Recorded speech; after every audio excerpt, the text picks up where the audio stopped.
Hi everyone. So let's see the syllabus. हमारा next topic है elementary treatment of electrostatics with, यहाँ permeable नहीं है, यहाँ पॉन्डरेबल मीडिया है। ठीक है, ये मिस प्रिंट है यहाँ पे। एनीवेज, जेडी जैक्सन के थर्ड एडिशन में हमारे पास टॉपिक है 4.3, तो चैप्टर 4 है, उसमें 4.3 टॉपिक है elementary treatment of electrostatics with ponderable media. तो इसमें थ्योरी बहुत ज़्यादा है और एग्जाम में हमें इतनी सारी थ्योरी नहीं लिखनी होती है, मैथमेटिकल पार्ट ज़्यादा करना होता है। तो I will explain the mathematical part. ठीक है, तो ये सारी थ्योरी है। बेसिकली मैं समझा देती हूँ कि यहाँ पे हो क्या रहा है, वो यहाँ से स्टार्ट होगा। देखो, अगर हमारे पास में कोई डाइइलेक्ट्रिक है, जैसे कि ये देखिए, सपोज हमारे पास में कोई इस तरह से मटेरियल है और वो जो मटेरियल है वो क्या है, डाइइलेक्ट्रिक है।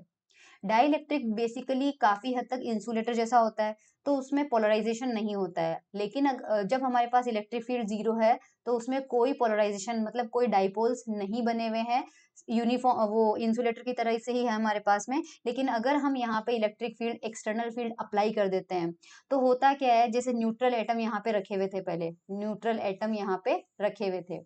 सिचुएशन बता रही हूँ कैसी होगी। ये सारे न्यूट्रल एटम थे पहले, तो पॉजिटिव चार्ज का सेंटर न्यूक्लियस और चारों तरफ फैले हुए इलेक्ट्रॉन यानी नेगेटिव चार्ज का सेंटर एक ही पॉइंट पे था। तो डाइपोल मोमेंट क्या आ रहा था, हमारे पास जीरो आ रहा था। जैसे ही हमने इलेक्ट्रिक फील्ड अप्लाई करी, तो इलेक्ट्रिक फील्ड की वजह से जो नेगेटिव न्यूक्लियस तो बहुत हैवी होता है, तो वो तो वहीं रह जाएगा और नेगेटिव चार्ज जो सारा है वो इलेक्ट्रिक फील्ड की डायरेक्शन में शिफ्ट हो जाएगा। तो सपोज हम इस डायरेक्शन में इलेक्ट्रिक फील्ड अप्लाई करते हैं, इस डायरेक्ट्रिक पे, इस डायरेक्शन में इलेक्ट्रिक फील्ड पे अप्लाई करेंगे, तो हमारे पास अब सिचुएशन कैसी बनेगी, ये देखो। राइट हैंड साइड में अपने अप्लाई किए, तो होगा क्या कि नेगेटिव चार्ज जो है वो इलेक्ट्रिक फील्ड के ऑपोजिट डायरेक्शन में जाता है। सो अगर आपने राइट हैंड साइड में इलेक्ट्रिक फील्ड अप्लाई करी है, सो इस एटम की बात करते हैं। एक एटम का पॉजिटिव चार्ज यहाँ पे है और इलेक्ट्रॉन चारों तरफ फैले हुए हैं। ठीक है, लेकिन जब हमने इस डायरेक्शन में इलेक्ट्रिक फील्ड अप्लाई करी, तो होता क्या है कि ये पॉजिटिव चार्ज का सेंटर तो यहीं पे रहता है, जो क्लाउड सारा है वो इलेक्ट्रॉन के थोड़ा सा ऑपोजिट, सॉरी इलेक्ट्रिक फील्ड के थोड़ा सा ऑपोजिट चला जाता है, तो सर्कल इस तरह से बनेगा। सो अब नेगेटिव चार्ज का सेंटर यहाँ कहीं पे होगा। तो उस वजह से क्या होता है कि ये न्यूट्रल एटम जो है वो एक डाइपोल की तरह बन गया, यानी कि पहले ये सर्कुलर स्फेरिकल शेप में था, अब ये थोड़ा सा ओवल शेप में हो जाएगा, जिसमें यहाँ पॉजिटिव चार्ज होगा और यहाँ नेगेटिव चार्ज होगा। आई होप आपको इलेक्ट्रिक फील्ड की वजह से एक न्यूट्रल एटम को डाइपोल मोमेंट में कन्वर्ट होने का प्रोसीजर समझ में आ गया है। तो यहाँ के सारे न्यूट्रल एटम जो है, सारे के सारे इस इलेक्ट्रिक फील्ड में हम मान के चलते हैं क्या बन जाएंगे, डाइपोल बन जाएंगे। सो मैं उनको डाइपोल बना देती हूँ। तो 1 2 and 3, again 1 2 and 3, again 1 2 and 3, again 1 2 and 3। सब में हमारे पास क्या है, negative positive negative positive negative positive negative positive negative positive negative positive negative positive negative positive. इस तरह से डाइइलेक्ट्रिक की सिचुएशन हो जाएगी।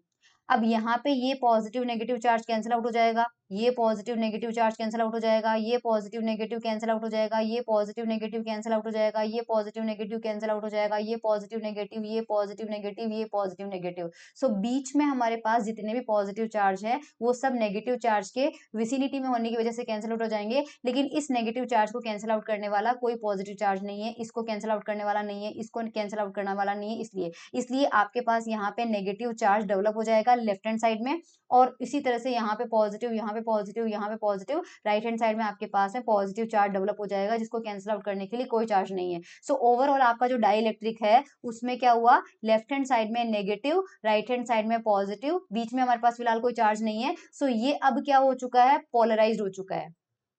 ये अब क्या हो चुका है, पोलराइज हो चुका है, इसमें पोलराइजेशन आ चुका है, यानी कि अब इसके अंदर क्या बन चुके हैं, बहुत सारे डाइपोल्स बन चुके हैं। सो यहाँ पर यही इसका बेसिक मतलब इतनी सारी जो थ्योरी लिखी हुई है उसका यही मतलब है। सो मैं एक बार रीड आउट कर देती हूँ, ठीक है। सो यहाँ पर देखिए आपका, if an electric field is applied to a medium made up of a large number of atoms और मॉलिक्यूल, एक मीडियम है जिसमें बहुत सारे मॉलिक्यूल्स या फिर एटम्स है, उस पे एक एक्सटर्नल इलेक्ट्रिक फील्ड अप्लाई की जाती है। The charges bound in each molecule will respond to the applied field and will execute perturb motion. तो उसका जो नेगेटिव और पॉजिटिव चार्ज है उसमें परटर्बेशन आ जाएगा। The molecular charge density will be distorted, तो आपके पास जो चार्ज डेंसिटी है उसमें डिस्टॉर्शन आ जाएगा। The multipole moment of each molecule will be different from what they were in the absence of the field, electric field की absence में जो multipole moments मिल रहे थे अब वैसे मल्टीपोल नहीं मिलेंगे, क्योंकि इलेक्ट्रिक फील्ड की एब्सेंस में वहां पे न्यूट्रल एटम्स थे और अब प्रेजेंस में वहां पे डाइपोल मोमेंट्स बन चुके हैं। In simple substances when there is no applied field the multipole moments are all zero, multipole moments सारे जीरो होंगे, क्योंकि जितना पॉजिटिव चार्ज है उतना ही नेगेटिव चार्ज है और वो कैंसल आउट हो रहे थे। नाउ एटलीस्ट व्हेन एवरेज करने से the dominant molecule multipole with the applied field, लेकिन जब अप्लाई करेंगे फील्ड को इज द डाइपोल, तो वहां पे डाइपोल बन जाएंगे, बता दिया मैंने आपको। Hence produced in the medium and electric polarisation capital P, तो वहां पे कैपिटल पी पोलराइजेशन प्रोड्यूस हो जाएगा। और पोलराइजेशन की डेफिनेशन आपने अपने ग्रेजुएशन लेवल में अगर पढ़ी है तो it is dipole moment per unit volume होता है, और वो कितना हो जाएगा, capital P will be summation N I P I, जहां पर मैं बता देती हूँ पी आई जो है it is dipole moment of ith molecule in the medium, ये आईएथ मॉलिक्यूल का डाइपोल मोमेंट है। एंड हमारे पास Ni जो है दिस इज एवरेज नंबर पर यूनिट वॉल्यूम। अब मैं यहाँ पर आपको 4.28 कैसे आया वो बता देती हूँ कि पोलराइजेशन का फॉर्मूला कहाँ से आया। देखो कैपिटल P जो होता है पोलराइजेशन, इसका फॉर्मूला होता है dipole moment per unit volume, ठीक है, पर यूनिट वॉल्यूम। अगर मैं आपके पास बोलूं कैपिटल N जो है ये है मेरे पास number of molecules per unit volume, अगर मेरे पास यूनिट वॉल्यूम में capital N number of molecules है और ऑन एन एवरेज एक मॉलिक्यूल का डाइपोल मोमेंट आता है पीआई, स्मॉल पीआई है, डाइपोल मोमेंट को हम स्मॉल पी से रिप्रेजेंट करेंगे, पोलराइजेशन को कैपिटल पी से रिप्रेजेंट करेंगे। एक मॉलिक्यूल का डाइपोल मोमेंट अगर पीआई है तो एन मॉलिक्यूल का डाइपोल मोमेंट कितना हो जाएगा, सिंपली एन को पीआई से मल्टीप्लाई करेंगे। और ये जो डाइपोल मोमेंट है ये टोटल डाइपोल मोमेंट है, लेकिन क्योंकि आपने जो नंबर लिया था ये यूनिट वॉल्यूम का था, इसलिए ये जो टोटल डाइपोल मोमेंट आपको मिला है ये भी यूनिट वॉल्यूम का है। So this NPI is nothing but dipole moment per unit volume, इसलिए कैपिटल P जो है वो N इंटू पी आई के इक्वल हो जाएगा। और हम यहाँ पे PX लिख रहे हैं, इसको N को हम वो रहे हैं NI, और टोटल नंबर लेना है तो समेशन I पे लगा दो, और PI हमारे पास ऑन एन एवरेज एक मॉलिक्यूल का डाइपोल मोमेंट है। सो ये एक्सप्रेशन यहाँ पे लिखा हुआ है कौन सी इक्वेशन में, 4.28 में। समझ में आ गया आपको, नाइस। अब देखो हमारे पास में क्या है, if the molecules have a net charge EI, अब अगर मॉलिक्यूल्स के पास में नेट चार्ज हमारे पास मान लीजिए EI है, तो जो चीज हमने मान लीजिए एक मॉलिक्यूल के पास में करते हैं, सपोज एक मॉलिक्यूल के पास में चार्ज है EI, एक ith मॉलिक्यूल के पास में चार्ज EI, और हमारे पास टोटल नंबर ऑफ मॉलिक्यूल कितने हैं Ni, तो टोटल चार्ज कितना हो जाएगा Ni EI, लेकिन हमारे पास ये नंबर जो है ये यूनिट वॉल्यूम का है। So this is total charge, ये हमारे पास क्या हो जाएगा, टोटल चार्ज पर यूनिट वॉल्यूम, ये यूनिट वॉल्यूम का हो जाएगा, क्योंकि जो टोटल नंबर लिया है वो कितना लिया है, यूनिट वॉल्यूम में लिया है। तो दिस इज टोटल चार्ज पर यूनिट वॉल्यूम, और आप जानते हो चार्ज अपॉन वॉल्यूम, चार्ज पर यूनिट वॉल्यूम क्या होता है, चार्ज डेंसिटी होता है, चार्ज डेंसिटी। तो चार्ज डेंसिटी को रो से रिप्रेजेंट करते हैं, तो रो कितना हो जाएगा Ni EI हो जाएगा, और सबके लिए लेना है तो समेशन कर देंगे, तो रो का फॉर्मूला हमारे पास कितना है Ni EI है। ये तो तब है जो हमने इलेक्ट्रिक फील्ड लगाने के बाद में जो एटम डाइपोल बन गए हैं, और हर डाइपोल के पास में मान लीजिए हर मॉलिक्यूल के पास में खुद का चार्ज है। इसके अलावा अगर मान लीजिए इस डाई इलेक्ट्रिक को बाहर से बैटरी से चार्ज करके हमने बाहर से एक्सटर्नल चार्ज भी डाल दिया है, एक्सटर्नल चार्ज की वजह से जो एक्स्ट्रा चार्ज होगा उसको रो एक्सेस बोल देते हैं। यहाँ पे रो एक्सेस जो है वो बाहर से जो चार्ज डाला गया है बैटरी लगा के या किसी भी प्रोसेस के थ्रू, और ये उसके खुद की बॉडी के अंदर डेवलप हुआ चार्ज है। तो टोटल चार्ज डेंसिटी आपके पास आएगी डेवलप चार्ज डेंसिटी और हमारे पास में एक्सेस चार्ज डेंसिटी, और ये एक्सप्रेशन मैं आपको बता देती हूँ 4.29 में। सो चार्ज डेंसिटी हमारे पास रो एक्स कितनी हो जाएगी, समेशन Ni EI हो जाएगा हमारे पास में, और रो एक्सेस हो जाएगा। तो ये मैं बता देती हूँ आपके पास में यहाँ पे, ठीक है, ये अपन को समझ में आ गया। In addition there is macroscopic excess of free charge, ये फ्री चार्ज ये वाला है, और ये बाउंड चार्ज है। ध्यान रखना ये बाउंड चार्ज है, ये डाइलेक्ट्रिक के अंदर बाउंड रहेगा, और ये फ्री चार्ज है जो बाहर से चार्ज करके डाइलेक्ट्रिक को, जैसे कैपेसिटर के बीच में डाइलेक्ट्रिक को रख के कैपेसिटर को चार्ज कर दो तो उसके पास में फ्री चार्ज आ जाएगा, ये वो वाला है। सो 4.9 तक आपको कोई दिक्कत नहीं है। Now if we now look at the medium from the macroscopic point of view, we can build up the potential by linear superposition of the contribution from each macroscopically small volume element delta V। ये कह रहे हैं कि electric field और potential की value आपको निकालना है, तो क्या करोगे, डाइलेक्ट्रिक को छोटे छोटे वॉल्यूम एलिमेंट में डिवाइड कर दो, सारे वॉल्यूम एलिमेंट का कॉन्ट्रीब्यूशन ले लो और उनको ऐड कर दो। तो छोटे छोटे वॉल्यूम एलिमेंट लिए हैं और जिनका वॉल्यूम कितना है, डेल्टा वी है, करेक्ट। और ये डेल्टा वी किस लोकेशन पे रखा हुआ है, एक्स प्राइम लोकेशन पे रखा हुआ है हमेशा की तरह। सो यहाँ पे हमारे पास में इस वॉल्यूम एलिमेंट में चार्ज कितना होगा, चार्ज का फॉर्मूला हमें पता है कितना होता है, डी क्यू चार्ज है मान लीजिए, तो रो डीवी होता है, तो यहाँ पे हो जाएगा रो एक्स प्राइम और हमारे पास हो जाएगा डेल्टा वी, ये चार्ज आ जाएगा इस वॉल्यूम एलिमेंट में। और डाइपोल मोमेंट हमारे पास कितना होगा, डाइपोल मोमेंट में हमने ऊपर ही देख लिया था, कैपिटल पी की वैल्यू हमारे पास थी small P upon delta we. Dipole moment per unit volume होता है कैपिटल पी, पोलराइजेशन होता है, तो यहाँ से डाइपोल मोमेंट निकालना है, स्मॉल पी की वैल्यू निकालना है, तो क्रॉस मल्टीप्लीकेशन कर दो, कैपिटल पी किससे मल्टीप्लाई हो जाएगा, डेल्टा वी से। सो ये देखो डाइपोल मोमेंट हो जाएगा कैपिटल पी और मल्टीप्लाई बाय डेल्टा वी, ये भी समझ में आ गया होगा। If there are no higher multipole moment, ये कह रहे हैं आपने ये डीक्यू ले लिया मतलब मोनोपोल मोमेंट ले लिया, आपने डाइपोल मोमेंट ले लिया, इससे ऊपर के मोमेंट्स हम नेग्लेक्ट कर रहे हैं, यानी क्वाड्रुपोल मोमेंट को हम कंसीडर नहीं करते हैं, तो हमारा पोटेंशियल डेल्टा फाई क्या है, सिर्फ इस डेल्टा वी वॉल्यूम एलिमेंट के अंदर जो चार्ज है उसकी वजह से है, तो वो हमारे पास कितना होगा। सो सिर्फ मोनोपोल मोमेंट और डाइपोल मोमेंट वाला पार्ट आएगा, तो डेल्टा फाई अगर हमारा पोटेंशियल है तो सबसे पहले मोनोपोल मोमेंट, मोनोपोल की वजह से होता है के क्यू बाय आर। सो के तो यहाँ पे है, Q की मतलब है रो डीवी, सो ये आ जाएगा रो डीवी, ये हमारे पास Q हो गया, और डिस्टेंस हमारे पास हो गया x माइनस एक्स प्राइम। ये तो हो गया मोनोपोल मोमेंट की वजह से पोटेंशियल। अब डाइपोल मोमेंट की वजह से, डाइपोल मोमेंट की वजह से मैंने आपसे लिखा है K small p dot r upon R cube होता है, करेक्ट। तो के तो यहाँ पे बाहर लिखा हुआ है, स्मॉल p की जगह हम क्या लिख सकते हैं, देखो हमारे पास कैपिटल p क्या होता है, small p upon delta v, correct. So small p जो है फॉर्मूले में स्मॉल p रखना है, उसकी जगह हम क्या रख सकते हैं, capital P multiply by delta v। सो ये आ गया capital P multiply by delta v, ये तो आ गया हमारे पास। और यहाँ पे कितना है, ऊपर r है नीचे r क्यूब है, सो r की जगह रख दिया x माइनस एक्स प्राइम, और यहाँ r क्यूब आ गया x माइनस एक्स प्राइम का क्यूब, क्योंकि r जो है वो हमने क्या रखा है, x माइनस एक्स प्राइम। ठीक है। So first term monopole moment की वजह से है, सेकंड टर्म डाइपोल मोमेंट की वजह से है। अब हमें क्या करना है, हमें टोटल पोटेंशियल निकालना है, तो दोनों साइड में इंटीग्रेशन कर दो, तो डेल्टा फाइव पे इंटीग्रेशन लगाएंगे तो 5 मिल जाएगा, और राइट हैंड साइड में 4.30 पे इंटीग्रेशन लगा दो तो ये इंटीग्रेशन का साइन आ जाएगा, और बाकी टर्म को हमने टच भी नहीं किया है और हमें 4.31 मिल चुका है। 4.31 मिल चुका है, इसके बाद हम क्या करेंगे, जो सेकंड टर्म है, ये जो सेकंड टर्म है इसमें इंटीग्रेशन बाय पार्ट लगाएंगे। फर्स्ट टर्म जो है उसको एज इट इज छोड़ दो, सेकंड टर्म में इंटीग्रेशन बाय पार्ट करते हैं। सो 1/4 पाई एप्सिलॉन नॉट को मैं छोड़ देती हूँ, केवल इसका इंटीग्रेशन करते हैं बाय पार्ट्स। इसमें कैपिटल पी है डेल प्राइम, सॉरी इंटीग्रेशन ये ओके ओके ओके 4.31 मुझे आपको बताना पड़ेगा, 4.31 के अंदर चेंज हो गया है, 4.31 में कैसे आया वो मुझे आपको बताना पड़ेगा।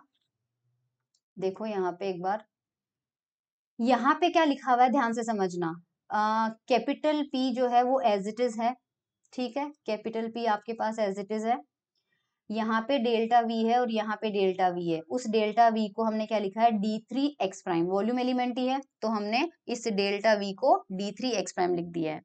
सो इसका मतलब कितना पार्ट लिया है हमने, ये वाला पार्ट। अब शॉर्ट फॉर्म में लिखूं तो ये r अपॉन आर क्यूब लिखा हुआ है, r अपॉन आर क्यूब लिखा हुआ है, और यहाँ पे ऊपर r जो है वो वेक्टर है, करेक्ट। अब इसको सॉल्व करते हैं, ये यहाँ पे लिख रखा है del 1 upon R, del 1 upon R, 1 upon R का डिफ्रेंसिएशन होता है -1 अपॉन आर स्क्वायर, करेक्ट। ऊपर नीचे आर से मल्टीप्लाई करो तो ऊपर आ जाएगा आर वेक्टर, नीचे आ जाएगा आर क्यूब, करेक्ट। तो इसका मतलब आर अपॉन आर क्यूब को आप क्या लिख सकते हो, डेल्टा 1 बाय आर लिख सकते हो, लेकिन नेगेटिव साइन आना चाहिए। हमारे 4.31 में नेगेटिव साइन नहीं है, वो क्यों नहीं है मैं बता देती हूँ आपको। ये तो आपको समझ में आ चुका है, यहाँ पे देखिए एक बार, डेल्टा 1/r जो होता है वो -1/r² होता है। ऊपर नीचे r से मल्टीप्लाई करेंगे वेक्टर लगा के तो r/r³ मिल जाता है। अब अगर हमारे पास में हमने सिंपली डेल्टा लगाया है जो कि r पे ऑपरेट हो रहा है, ठीक है। अब मैं डेल्टा लगाती हूँ 1/x माइनस एक्स प्राइम पे, ठीक है। सो ये माइनस का 1/x माइनस एक्स प्राइम का स्क्वायर हो जाएगा, या इसे लिख सकते हैं माइनस का x minus ex prime divided by x minus ex prime का क्यूब।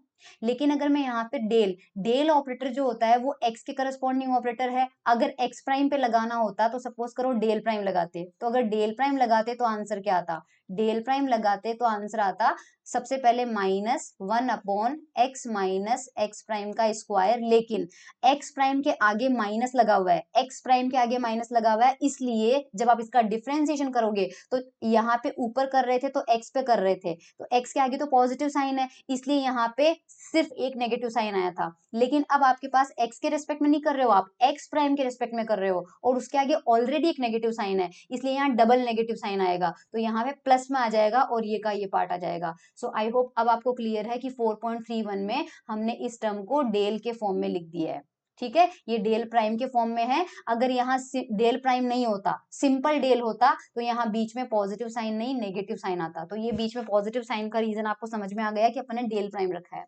अपन क्या करेंगे, सेकेंड टर्म का इंटीग्रेशन बाय पार्ट करेंगे। तो इंटीग्रेशन बाय पार्ट में मैं रख देती हूँ यहाँ पे कैपिटल P है। मुझे इंटीग्रेशन बाय पार्ट के लिए मुझे एक्सप्रेशन चाहिए किसका करना है। सो इंटीग्रेशन है कैपिटल P को एज इट इज रख देती हूँ, बाद में लगा दूंगी ब्रैकेट में, capital P dot del prime 1/r। अब ये डेल प्राइम 1/r है, मैं सिंपली 1/r ही करती हूँ इसको, है ना। P डॉट डेल 1/r, पहले 1/r ही ले लेते हैं, है ना। r हमारा कितना है x माइनस एक्स प्राइम, जो रिजल्ट आएगा बाद में r की जगह x minus ex prime put कर देंगे। इसको फर्स्ट फंक्शन मान लेते हैं, इसको सेकंड फंक्शन मान लेते हैं। इंटीग्रेशन बाय पार्ट में क्या होता है, first function as it is integration of second function. अब यहाँ पे सेकंड फंक्शन का इंटीग्रेशन करना है, ऑलरेडी उसका डिफरेंशिएशन हो रहा है, तो डिफरेंशिएशन और इंटीग्रेशन कैंसिल आउट होके कितना हो जाएगा 1/r हो जाएगा और लिमिट लग जाएगी 0 से infinity, minus integration of differentiation of first part, differentiation of first part, तो डिफरेंशिएशन ऑफ फर्स्ट पार्ट कितना हो जाएगा डेल डॉट पी, और उसके बाद integration of second part, integration of second part का कितना हो जाएगा 1/r, integration of second part मतलब 1/r, ये हो जाएगा। अब आप यहाँ पे देखिए जो फर्स्ट टर्म है इसमें जब अपन अपर लिमिट रखेंगे इन्फिनिटी रखेंगे, सो 1/∞ तो 0 मिल जाएगा, लेकिन जब लोअर लिमिट रखेंगे तो 1/0 क्या हो जाएगा इन्फिनिटी, तो ये टर्म आपकी जा रही है इन्फिनिटी मतलब डाइवर्ज हो रही है। सो बिकॉज ये टर्म डाइवर्ज हो रही है इसलिए इसके रिजल्ट को हम कंसीडर नहीं करेंगे, जो भी टर्म हमारी इक्वेशन में डाइवर्ज होती है उसे हम नेग्लेक्ट करते हैं। सो फर्स्ट टर्म डाइवर्ज होने की वजह से नेग्लेक्ट करेंगे, केवल सेकंड टर्म रखेंगे, और सेकंड टर्म है minus integration del dot P और 1/r। अब मैं बता देती हूँ ये रखा है क्या।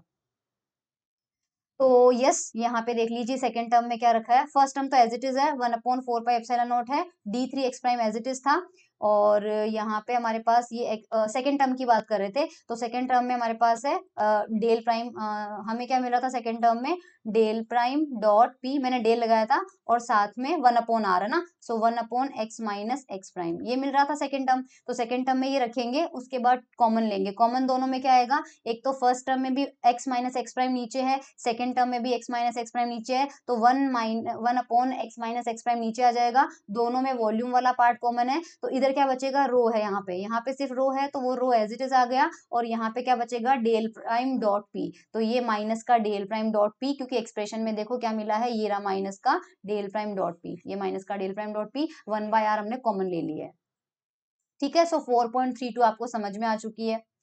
This is just the customary expression for the potential caused by a charge distribution rho minus del dot p। अब यहाँ पे ये समझा देती हूँ मैं आपको कि यहाँ ये क्या कहना चाह रहे हैं। इक्वेशन 4.32 को आप ध्यान से देखो, पोटेंशियल को कंपेयर करो इस फॉर्मूले से के क्यू अपॉन आर से, के क्यू अपॉन आर से कंपेयर करते हैं, तो ये आ जाएगा के, नीचे आर आना है तो ये हो जाएगा आर, और Q को हमारे पास में हमें पता है Q होता है रो डीवी, रो डीवी में हमारे पास इंटीग्रेशन भी लगा हुआ है, डीवी वाले टर्म को भी एलिमिनेट कर दो। अब जो बचा हुआ टर्म है वो रो को रिप्रेजेंट करेगा, यानी ये पूरा टर्म जो है ये किसको रिप्रेजेंट करेगा, रो को रिप्रेजेंट करेगा। So this is nothing but के क्यू बाय आर। सो ये हमारे पास के क्यूब आई आ रहा है। फर्क सिर्फ इतना है कि चार्ज डिस्ट्रीब्यूशन यानी चार्ज डेंसिटी रो नहीं होगी, रो की बजाय क्या होगी, rho minus del prime dot P. तो यहाँ पर ये लिखा जा रहा है this is just the customary expression for the potential caused by charge distribution rho minus del dot P, rho minus del dot P, क्योंकि हमारे पास में डेल प्राइम को हटा दो, क्योंकि हम यहाँ पे प्राइम और विदाउट प्राइम वाले कोऑर्डिनेट दोनों अपीयर नहीं हो रहे हैं, जबकि इस एक्सप्रेशन में दोनों अपीयर होते हैं, तो हमें स्पेसिफाई करना पड़ता है कि डेल है या डेल प्राइम है। ठीक है, अब हम जानते हैं E is equal to minus del phi valid होता है, तो हमारे पास डेल डॉट ई का एक्सप्रेशन क्या आएगा, डेल डॉट ई का एक्सप्रेशन क्या आएगा, अगर आपके पास में रो की जगह ये आ रहा है, रो की जगह ये आ रहा है, तो हम जानते हैं मैक्सवेल रिलेशन होता है del dot E is equal to rho upon epsilon naught. अब रो की जगह क्या आ रहा है, rho minus del dot P, तो del dot E is equal to 1 upon epsilon naught, और रो की जगह आपका ले लेगा जगह कौन, rho minus del dot P. तो मैक्सवेल इक्वेशन हमारे पास रीडिफाइन हो जाएगी, ये भी समझ में आ गया। अब आ जाते हैं हम इलेक्ट्रिकल डिस्प्लेसमेंट। हम जानते हैं इलेक्ट्रिक डिस्प्लेसमेंट का फॉर्मूला होता है epsilon naught E plus P.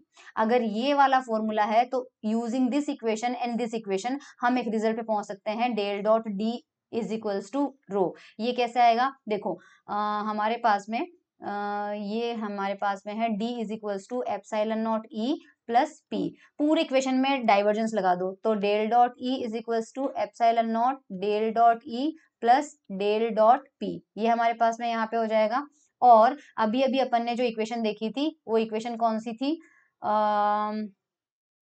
अभी अभी अपन ने इक्वेशन 4.33, देखो 4.33 को वापस लिख रही हूँ, 4.33 हमारे पास ये थी, del 1 upon epsilon naught rho minus del dot P.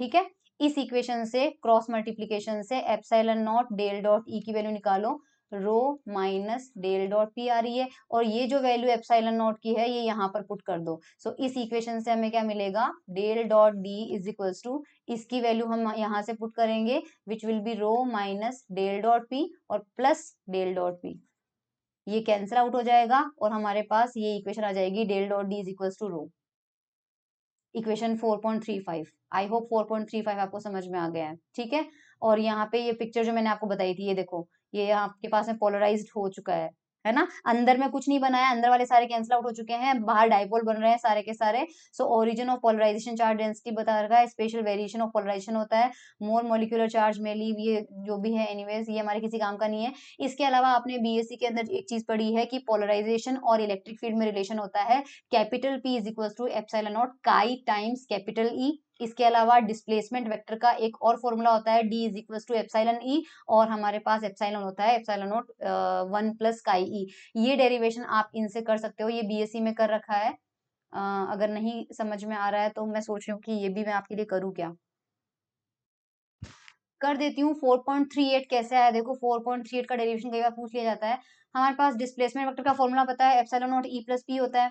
हमने अभी भी देखा डी को क्या लिख सकते हैं, एप्सिलॉन इनटू ई लिख सकते हैं, ये टर्म एज इट इज है, और पी को हमने अभी भी देखा है एप्सिलॉन नॉट काई टाइम्स ई होता है। इलेक्ट्रिक फील्ड से इलेक्ट्रिक फील्ड कैंसिल आउट हो जाएगी, यहाँ पे एप्सिलॉन है इसको रहने दो, यहाँ पे एप्सिलॉन नॉट और एप्सिलॉन नॉट कॉमन आ जाएगा, तो हमारे पास रिमेनिंग बचेगा 1 प्लस काई। सो ये वाला फॉर्मूला यहाँ दिया हुआ है 4.38 में। ठीक है, 4.38 में है, और इसके अलावा आप जानते ही हो डेल डॉट ई जो है वो हमारे पास कितना होता है, रो upon epsilon not. That's it, ये थ्योरी किसी काम की नहीं है, बाउंड्री कंडीशन किसी काम की नहीं है। सो ये हमारे पास था कौन सा टॉपिक,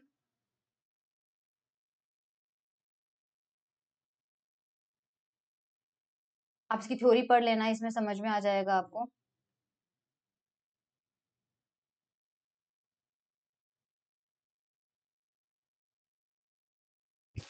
तो ये था elementary treatment of electrostatics with ponderable media. ये जो थ्योरी यहाँ पे लिखी हुई है ये थ्योरी इजी है, एग्जाम में वैसे भी आप ये थ्योरी नहीं लिखेंगे, मैंने आपको एक्सप्लेन जो कर दिया था, तो आप यहाँ से स्टार्ट कर सकते हैं ना, यहाँ से स्टार्ट कर सकते हैं, वैसे फिर भी थ्योरी ज्यादा हो जाएगी। तो ये सब हमने पढ़ लिया है। Thank you.